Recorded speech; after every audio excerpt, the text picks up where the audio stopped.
Hello dear students, good morning all of you. I am very fine and hope that you each and every student must be fit and fine. Dear student, जैसा कि हम लोग जान रहे हैं कि हम लोग का पास्ट कंटिन्यूस टेंस चल रहा था और पिछले ही क्लास में पास्ट कंटिन्यूस टेंस को हम लोग मुकम्मल कर चुके हैं। तो आज बच्चे क्या करेंगे कि अब हम लोग नेक्स्ट टेंस यानी पास्ट परफेक्ट टेंस को पढ़ेंगे, लेकिन पास्ट परफेक्ट टेंस में जाने से पहले पास्ट कंटिन्यूस टेंस से रिलेटेड कुछ मिससेलेनियस सेंटेंसेस यानी मिला जुला सेंटेंसेस पर हम लोग बात करते हैं और आप लोग बना के देखो। सबसे पहले आप लोग अपने से वीडियो को पॉज करके बना लो, फिर उसके बाद तब फिर मैं बना रहा हूँ, देखो मैच कर रहा है कि नहीं कर रहा है। This tense was very important and I hope that कि you each and every student must have understood it well. तो आज का वीडियो बच्चे ये मिससेलेनियस वीडियो होगा, ठीक है। मैं एक बार फिर से बता दूं, Oxford Union English is the name of this very channel and इनकलाबी series be are going on. और आज का जो वीडियो है बच्चे ये 47th नहीं बल्कि 48th वीडियो है, यानी 48वां वीडियो है, ठीक है।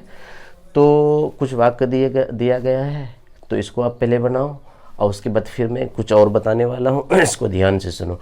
सबसे पहले ये बात को समझो कि जैसे एक वाक्य है कि हम लोग आपका इंतज़ार बेसब्री से कर रहे थे। हम लोग बोल चाल में आपस में बात करते हैं तो मुख्तलिफ़ तरह के डिफरेंट टाइप्स ऑफ सेंटेंसेस हम लोग दैनिक जीवन में बात करते हैं या बोलते हैं।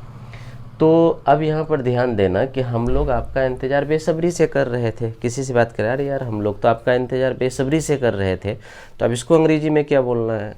तो सबसे पहले तो ये देखना है कि हम लोग आपका इंतज़ार बेसब्री से कर रहे थे, तो ये पास्ट कंटिन्यूस टेंस है। और पास्ट कंटिन्यूस टेंस है तो उसका फॉर्मूला बताए हुए थे कि सब्जेक्ट प्लस वजह verb plus before plus modified object plus object और उसके बाद जाके रेस्ट। तो इस तरीके से हम लोग आपका इंतज़ार बेसब्री से कर रहे थे, तो हम लोग इंतज़ार कर रहे थे तो वी वर वेटिंग। और आपका और बताया है कि अगर वेट के बाद अगर कोई ऑब्जेक्ट आ रहा है तो वो हमेशा अपने साथ में प्रीपोजिशन फॉर लेता है, इसीलिए क्या हो जाएगा, we were waiting for you. और बेसब्री से का अंग्रेजी होता है इम्पेशेंटली। तो इस तरीके से हो गया बच्चे कि we were waiting for you impatiently. अच्छा, अगर मुझे बोलना है ये कि मैं आपका इंतज़ार बेसब्री से कर रहा था तो क्या बोलेंगे, I was waiting for you impatiently. अच्छा, अगर ऐसे बोलेंगे कि मेरी मम्मी आपका इंतज़ार बहुत बेसब्री से कर रही थी तो my mother was waiting for you very impatiently, ठीक है। इसी तरीके से आगे वाला वाक्य देखो बच्चे कि कुछ चालाक लड़के आपस में बात कर रहे थे। कुछ चालाक लड़के आपस में बात कर रहे थे, तो क्या हो जाएगा कि some clever students were talking to one another. यहाँ पर ध्यान से देखना कि कुछ चालाक लड़के आपस में बात कर रहे थे। सम क्लेवर स्टूडेंट्स या सम क्लेवर बॉयज़, कुछ भी दे सकते हो। तो सम क्लेवर बॉयज़ या some clever students were talking to one another. यहाँ पर एक बात ध्यान में रखना डियर स्टूडेंट कि वन अनदर का इस्तेमाल कहाँ होता है और ईच अदर, ये मैं बाद में पढ़ाऊँगा, लेकिन इतना अभी याद रखो कि आपस में का अंग्रेजी दो होता है, एक वन अनदर, एक ईच अदर। जब दो आदमी आपस में बात कर रहा हो तो वहाँ पर ईच अदर का इस्तेमाल करेंगे, और जब दो से जायत हो, 3 4 5 6 7 8, जैसे 10 लड़के आपस में बात कर रहे थे तो वहाँ पर आपस में का अंग्रेजी वन अनदर लगाएंगे। लेकिन जब दो के बात हो, दो आदमी की बात हो, तो फिर वहाँ पर ईच अदर का प्रयोग होगा। जैसे राम और श्याम आपस में बात कर रहा था तो वहाँ पर ईच अदर का इस्तेमाल होगा। Ram and Shyam were talking to each other. अगर ऐसा हो कि 5 लड़के आपस में बात कर रहे थे, अब ये 2 से ज़्यादा हो गया, तो वहाँ पर ईच अदर नहीं बल्कि वन अनदर का इस्तेमाल होगा। जैसे 5 लड़के आपस में बात कर रहे थे तो 5 boys were talking to one another. तो इस तरीके से कुछ चालाक लड़के आपस में बात कर रहे थे तो सम क्लेवर स्टूडेंट्स या clever boys were talking to one another. आगे देखो कि मैं उन लोगों को समझाने की कोशिश कर रहा था। अरे यार वो नहीं समझा, मैं तो बहुत ज़्यादा उसको समझाने की कोशिश कर रहा था। तो अब इस तरह का सेंटेंसेस हम लोग दैनिक जीवन में in day to day life बहुत ज़्यादा बोलते हैं। तो आप एक बार कंसेप्ट को कायदे से पिछले वाले वीडियो को देख करके बैठा लो माइंड में, फिर अंग्रेजी में किसी से बात करो। शरायत ये है कि आपका वर्ड पावर स्ट्रॉन्ग हो, आपका वे ऑफ स्पीकिंग अट्रैक्टिव हो, तो you can talk to anyone in the world in English. अंग्रेजी में आप दुनिया में किसी से कहीं पर भी कायदे से बात कर सकते हैं। There will be no difficulty at all, but the condition is that first of all you will have to put और you will have to keep all the rules and regulations provided by me through this very YouTube channel, that is Oxford Union English. You will have to keep in your brain. First, at the initial stage, you will have to do more and more practices. Only then you can gain perfection in the process of learning English. So next sentence है कि मैं उन लोगों को समझाने की कोशिश कर रहा था, तो मैं कोशिश कर रहा था, तो आई वॉज ट्राइंग, क्या आई वॉज ट्राइंग, उसको समझा, उन लोगों को समझाने की, तो ये मॉडिफाइड ऑब्जेक्ट आ गया, तो टू कन्विंस देम, तो I was trying to convince them, I was trying to convince them, मैं उन लोगों को समझाने की कोशिश कर रहा था, तो I was trying to convince them. Next वाला सेंटेंस देखो, आप कुछ क्यों नहीं बोल रहे थे वहाँ पे, आप वहाँ पर थे भाई, आप कुछ क्यों नहीं बोल रहे थे, बातचीत में उन लोग को बोले आप क्यों नहीं कुछ बोल रहे थे, तो क्या हो जाएगा कि आप क्यों कुछ नहीं बोल रहे थे, तो why were you not speaking anything, तो क्या हो जाएगा why were you not speaking anything. उसी तरीके से एक वाक्य देखो बच्चे, कुछ मेधावी छात्र क्लास में आपका इंतजार कर रहे थे, कुछ मेधावी छात्र किसको बोलते हैं जी, जो मेरिट जिसमें होता है, मेरिटोरियस, ठीक है, तो बोलेंगे कुछ मेधावी छात्र, तो ये पूरे के पूरे सब्जेक्ट है, तो क्या बोलेंगे कि सम मेरिटोरियस स्टूडेंट्स, और इंतजार कर रहा था, वर वेटिंग, किसकी, आपका, तो फॉर यू, कहाँ पर, क्लास में, तो इस तरीके से कुछ मेधावी छात्र क्लास में आपका इंतजार कर रहा था, तो some meritorious students were waiting for you in the class. उसी तरह से आगे वाला वाक्य देखो बच्चे, क्या आप वहाँ भाषण दे रहे थे, अच्छा पहले ये वाक्य को पूरा देख लो कि some meritorious students were waiting for you in the class, ठीक है। उसके बाद है क्या आप वहाँ भाषण दे रहे थे, तो were you delivering speeches there, were you delivering speeches there, और कब क्या है कि कल, क्या आप वहाँ भाषण दे रहे थे कल, तो were you delivering speeches there yesterday. उसी तरीके से अब देखो यहाँ पर ध्यान से, मैं ये मिससेलेनियस देने का मेरा मकसद ये है बच्चे कि आप इन बातों को ट्राई टू अंडरस्टैंड कि मैं एक सेंटेंस को 6 तरीके से बनाने की कैपेसिटी आप में होनी चाहिए, एक बात।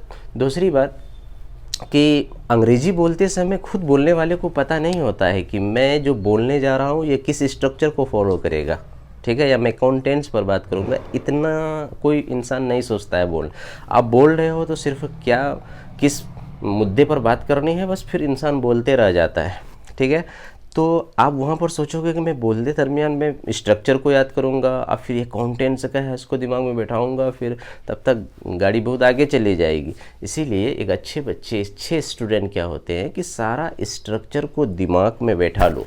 अब फिर उसके बाद देखो कि टेंस, इसीलिए मैंने कहा कि टेंस पढ़ते समय हमेशा सेंस का ध्यान में रखना है, सेंस को ध्यान में रखना है कि इतनी आदत बना लो डेवलप कि इस तरह के एक्शन के लिए ये वाला टेंस इस्तेमाल होगा, इस तरह की अगर परिस्थिति पैदा होगी तो वहाँ पर इस तरह ये टेंस अप्लाई होगा और इस टेंस का स्ट्रक्चर अप्लाई होगा। तो आपको at the initial stage you will have to do more and more practices, only I can guarantee you that you can speak English. Otherwise तुम इंग्लैंड भी चले जाओ, वहाँ पर 2 साल रह कर के आओ, अगर इन बातों पर तुमको पकड़ नहीं है तो तुम अंग्रेजी बोलते समय तुम खुद को कॉन्फिडेंट महसूस नहीं करोगे। तो इसीलिए this is the perfect way of learning English कि at the time of learning tense you will have to develop your sense and putting that sense in mind कि at what circumstances what type of tense would be applied. तो this is very very important thing. This is called practical application of any tense. तो मैं time and tense पढ़ाऊँगा जब, तो मैं वहाँ बताऊँगा कि टाइम एंड टेंस में क्या डिफरेंसेस है और फिर उसका practical application each and every tense का मुख्तलिफ तरीके से है। लेकिन चूँकि we are Hindustani student with the help of Hindi I am teaching you right now, तो first of all at least you must develop different situation related to this all the tense. So now see, क्या आप वहाँ भाषण दे रहे थे कल, ये तो हो गया were you delivering speeches there yesterday. अब एक वाक्य है कि मैं उस लड़की से बात कर रहा था, मैं यहाँ पर देखो इसका 6 फॉर्म, मैं बार बार कह रहा हूँ किसी भी वाक्य का 6 फॉर्म बनाने के लिए सीखो। जैसे मैं तुम लोगों को पढ़ा रहा था, तो ठीक है आई वाज टीचिंग यू, अच्छा ऐसे बोलते, अच्छा मैं तुम लोगों को नहीं पढ़ा रहा था, क्या मैं तुम लोगों को पढ़ा रहा था, अच्छा क्या मैं तुम लोगों को नहीं पढ़ा रहा था, मैं क्यों तुम लोगों को पढ़ा रहा था, क्यों मैं तुम लोगों को नहीं पढ़ा रहा था, कब मैं तुम लोगों को पढ़ा रहा था। अब देखो ये इतना वाक्य को तुमको बोलने की सलाहियत होनी चाहिए। और कैसे, जब स्ट्रक्चर बताते हैं तो उन चीज़ों को जहन में रखो। अच्छा नेगेटिव होगा तो इसका स्ट्रक्चर किस तरह से हो जाएगा, इंट्रोगेटिव होगा तो किस तरह से हो जाएगा, इंटेरोनेगेटिव होगा तो किस तरह से हो जाएगा, डब्ल्यू एज इंट्रोगेटिव होगा तो इसी टेंस से रिलेटेड किस तरह से बात करेंगे हम। तो इन चीज़ों को पिछले वाले वीडियो में डियर स्टूडेंट मैं चैलेंज करता हूँ कि जितना वीडियो अभी टेंस से रिलेटेड अभी तक अपलोडेड हो चुका है, आप कायदे से देख लो, इंग्लिश बोलना तुम्हारे लिए आसान हो जाएगा। शरायत यह है कि वर्ड पावर कितना स्ट्रॉन्ग है। आप इंग्लिश, मैंने बताया था कि इंग्लिश न्यूज़पेपर पढ़ो, अच्छी अच्छी किताबें, अंग्रेजी का नॉवेल्स पढ़ो। डायरेक्ट मतलब क्या कहते हैं, किसी ज़बान को अगर उस पर महारत हासिल करनी हो तो उस ज़बान की लिटरेचर को पढ़ा करो, ठीक। ठीक है, तो मैं बाद में बताऊंगा, लेकिन कम से कम इतनी चीज़ों को तुमको जो बता रहा हूँ तो इसको बिल्कुल फॉलो करके अप्लाई करो in your practical life.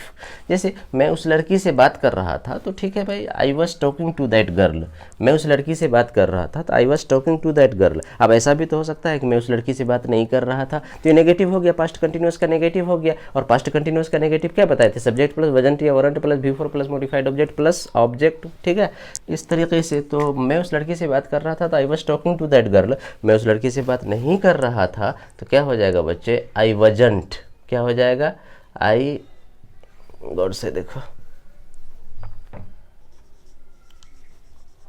I wasn't talking to that girl, इधर से एकदम बिल्कुल सेम रहेगा, आई wasn't talking to that girl, मैं उस लड़की से बात नहीं कर रहा था। अच्छा, अब ऐसा रहेगा, क्या मैं उस लड़की से बात कर रहा था, तो सिर्फ क्या होगा जी, ये वज यहाँ पर आ जाएगा, ठीक है, was I talking to that girl, यहाँ से सेम आ जाएगा, was I talking to that girl, क्या मैं उस लड़की से बात कर रहा था। अच्छा, क्या मैं उस लड़की से बात नहीं कर रहा था, तो फिर क्या हो जाएगा यहीं पर जी, ये वज जो है अब यहाँ पर वजंट कर देंगे, wasn't I talking to that girl, या इसको ऐसे भी बोल सकते हैं, was I not talking to the girl, was I not talking to that girl, ठीक है। इस तरीके से सारे ये से इसका ये मतलब हुआ कि ये सेम रहेगा, ठीक है जी।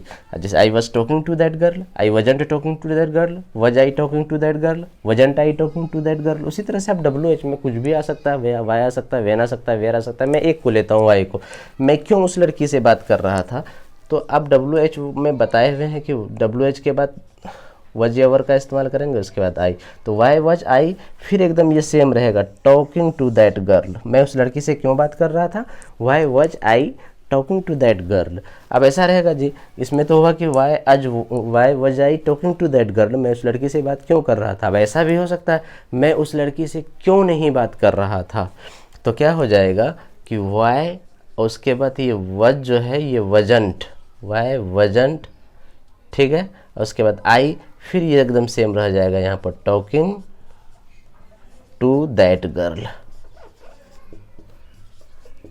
ठीक है। तो why wasn't I talking to that girl. देखो बच्चे, इसको जानना इसलिए ज़रूरी है, जैसे यहाँ पर देखो कि मैंने ये WH से एक वाक्य को बताया कि मैं उस लड़की से क्यों बात नहीं कर रहा था, तो why wasn't I talking to that girl. अच्छा, ऐसे भी हो सकता है कि मैं तुम लोगों को अंग्रेजी क्यों नहीं पढ़ा रहा था, तो क्या हो जाएगा, why wasn't I teaching you English, ठीक है। अच्छा, मैं अपने पापा से क्यों बात नहीं कर, तुम अपने पापा से क्यों बात नहीं कर रहे थे, तो क्या हो जाएगा, why weren't you talking to your father. अच्छा, तुम्हारे पापा तुमसे बात क्यों नहीं कर रहे थे, तो वाई वजंट योर पापा टॉकिंग टू यू। अब है क्या कि इस पर आधारित, यानी इस स्ट्रक्चर पर आधारित, इस सेंटेंस की तरह हजारों सेंटेंस तुम बोल सकते हो, और बोलना ही चाहिए। At the primary stage you must develop your habit, cultivate your habit, speaking many and many sentences, so to get perfection in the process of learning English। so अब उसी तरीके से देखो बच्चे, अच्छा, मैं तुमको क्यों परेशान कर रहा था, मान लिया जाए कि एक वाक्य रहेगा कि मैं तुमको क्यों परेशान कर रहा था, तो क्या अब फट से दिमाग में आना चाहिए तुम्हारा कि मैं तुमको क्यों परेशान कर रहा था, why was I disturbing you, ठीक है। अच्छा, बोलेंगे क्या मैं तुमको परेशान कर रहा था, तो वज आई डिस्टर्बिंग यू। क्या मैं तुमको पढ़ा रहा था, वज आई टीचिंग यू। क्या मैं दिल्ली जा रहा था, वज आई गोइंग टू दिल्ली, ठीक है। इस तरीके से so many sentences can be framed through this in the process of learning English through this very video.